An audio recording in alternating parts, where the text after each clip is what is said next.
The 2011 revolution has a significant impact on the Egyptian economy, which contracted by 7% in the first quarter of 2013. Now, with 54% drop in revenue, travel and tourism was one of the industries most impacted by the revolution.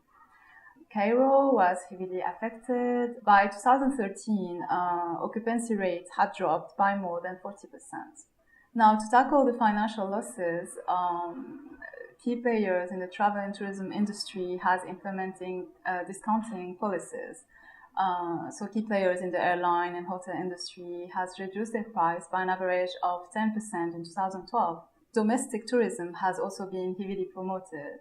We've seen government initiatives such as the Ministry of Antiquity reopening the Pyramid of Chephren and 6 ancient tombs in an effort really to revive the travel and tourism industry. So if travel and tourism industry was heavily impacted by the revolution, food service industry has also been left in a very fragile state. The industry was hit by an increase in food prices by an average of 8% in 2012. Now, the number of outlets has also been heavily impacted, with multiple outlets from key players such as McDonald's being shut down or damaged. Euromonitor estimates that not less than 5% of outlets has been either damaged or shut down during the events. Food service restaurants and fast food saw their revenue decrease by an average of 9% in 2012.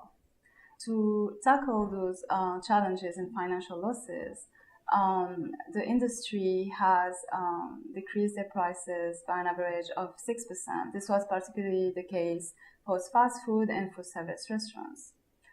Now, targeting the youth was another notable trend in 2012 and 2013, particularly in Cairo.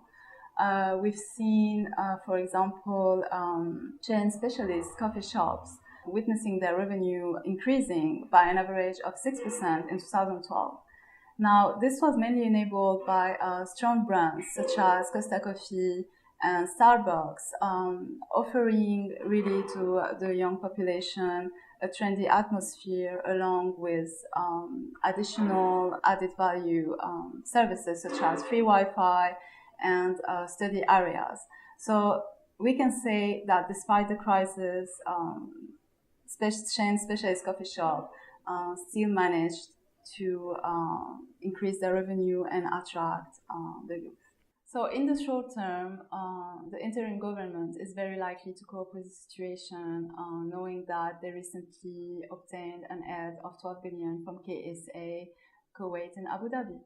However, in the long term, the country will only be able to achieve full recovery after regaining stability, economic and political stability, not only to attract the level of tourists it used to attract back in 2010, but also to retain and boost foreign investment.